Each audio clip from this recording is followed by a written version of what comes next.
За сайн бацхан уу, Mental Fitness ADHD coach Ундраа байна. За ерөнхийдөө бол анх удаа пэйж дээрээ лайв хийж байна. За тэгээд өнөөдрийн сэдэв бол миний ADHD хүүхэд дагсанд байхад шинж тэмдгүүд надад хэрхэн илэрч ирсэн тухай ярих гэж бодлоо. За ер нь бол бүр анх тэгээд жоохон хүүхэд байхад одоо нэг хүүхд уйлдаг шүү дээ. Хүүхд уйлаад ингээд нэг юм авах гээд уйлахаар эцэг их нь анхаарлыг сарниулаад тэрийг хараа энийг хардаа гэл тэгэхээр зэрэг хүүхдөө нэг анхаарлан сарниад нөгөө авах гэсэн юмаа мартчихдаг.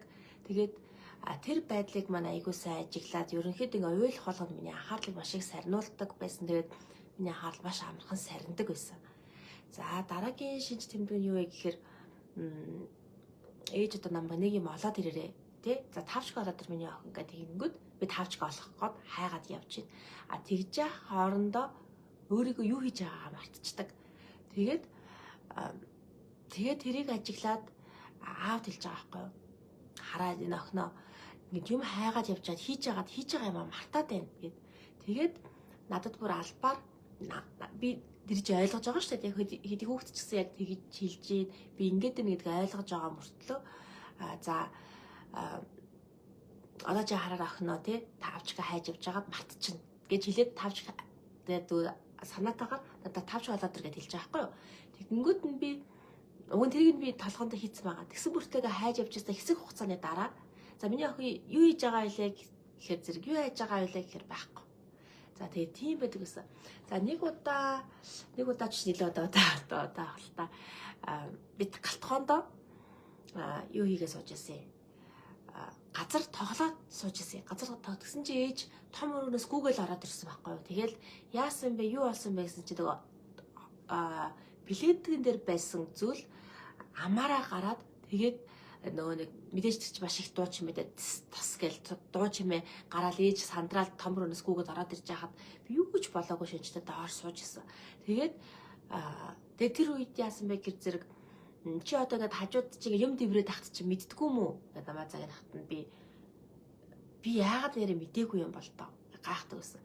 Тэгэхээр зэрэг энэ юу гэсэн үг вэ гэхээр зэрэг нэг юмдаа ингээ анхаарлаа хандуулсан байхад хажууд одоо эргэн тойронд юу болж байгаагаа ажиглаж анзаардаг гэсэн үг. За тэгээд юу нэг хичээл орж явахад цонхоор гөлрөөд үүл ширтээд суучдаг байсан.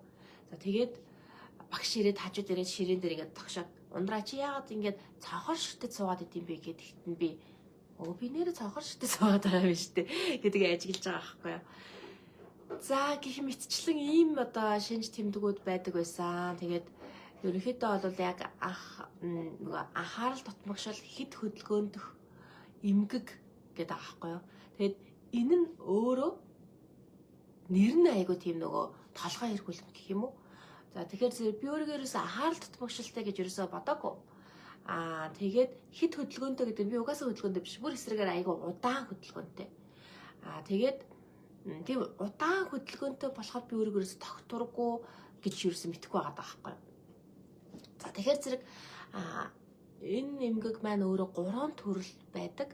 За эхнийх нь болохоор зэрэг зүгээр анхаарал дутмагшилтай гэсэн үг. За хоёр дахь нь болохоор зэрэг хит хөдөлгөөнтэй. Тэгээ хит хөдөлгөөнтэй мөн ойвргон зантай. Ойвргон зан гэдэг юу хэлдэг юм бэ гэхээр зэрэг ямарваа юмны үр дүнг тооцоолохгүйгээр үйлдэл хийхийг хэлээд байна. За тэгээд гурав дахь нь болохоор зэрэг хамгийн түгээмэл байдаг буюу энэ хоёр хоёулаа одоо холимог төрөл гэсэн үг. Эхний болох хоёр дахь төрөл хоёулаа их холилдсон байдаг. Тэр энэ юу хамгийн түгээмэл гэдэг.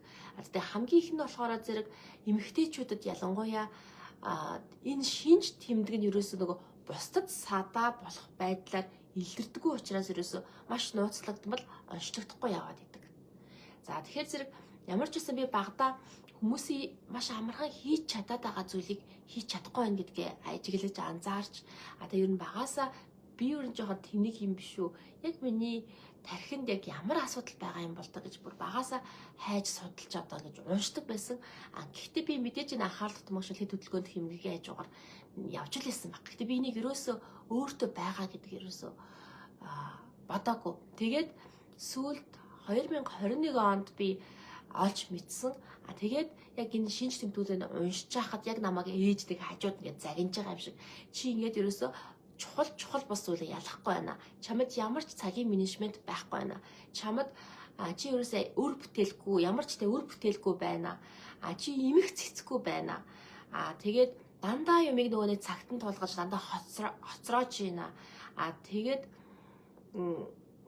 гих мэтчлэн одоо тэгээ барьсан тавьснаа сандаггүй ч гэдэг юм уу. Тэгээд энэ бүх шинж тэмдгүүдийг ингээд уншихад яг одоо ингээд эдэж тэгээ шинж тэмдгүүдийг уншихад ээж намайг ингээд хажуураас загинж байгаа юм шиг тийм мэдрэмж төрчихсөн. За тэгээд ерөнхийдөө болохоор зэрэг анхаарал амархан сарнимтгаа гэдэг хүн өөрөө яг анхаарал санаад байгаа гэдэг ерөөс анзаарч мэдэхгүй байхгүй юу? Анхаарч мэддэггүй.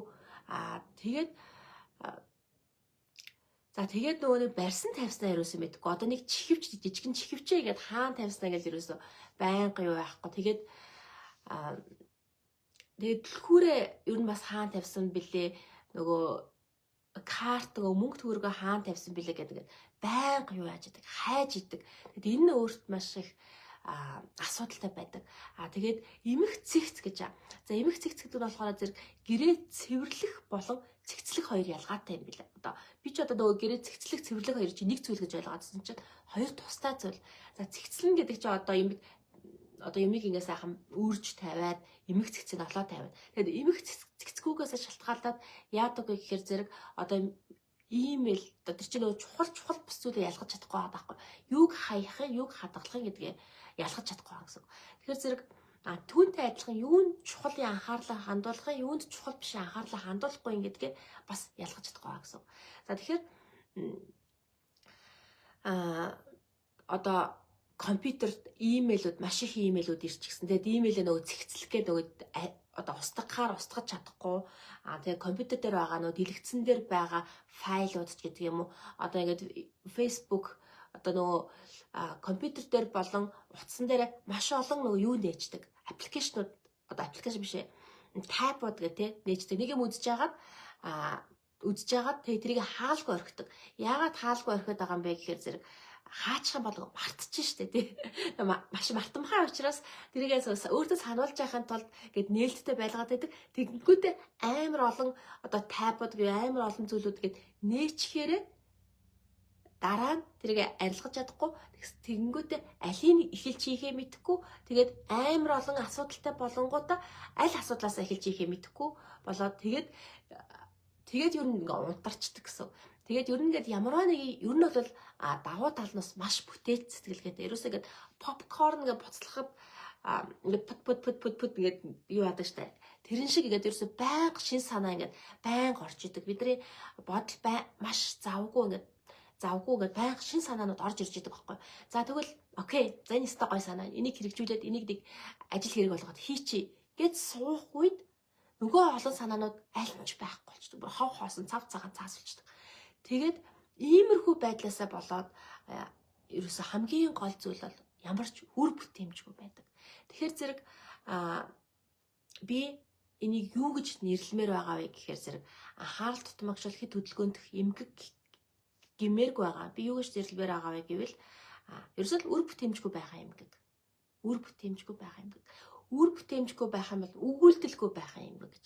Яагаад үйлдэлгүй байгаа юм гэхээр зэрэг ямарваа нэг юмыг үйлдэл хийхэд бид нар тодорхой хэмжээгээр аз жаргалын гормон ялгарч идэм байна л да.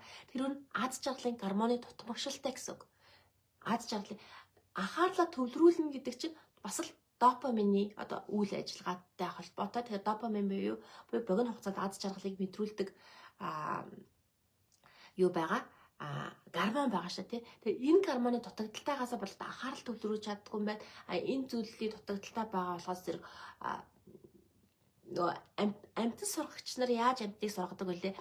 Одоо нохоог одоо суу гэж суунгууд амруу нэг юм хийдэг. Бос гэд хэлээд босонгууд амруу юм хийдэг. Ийм урамшууллын системээр үйлдэлд хүргэдэг байхгүй юу?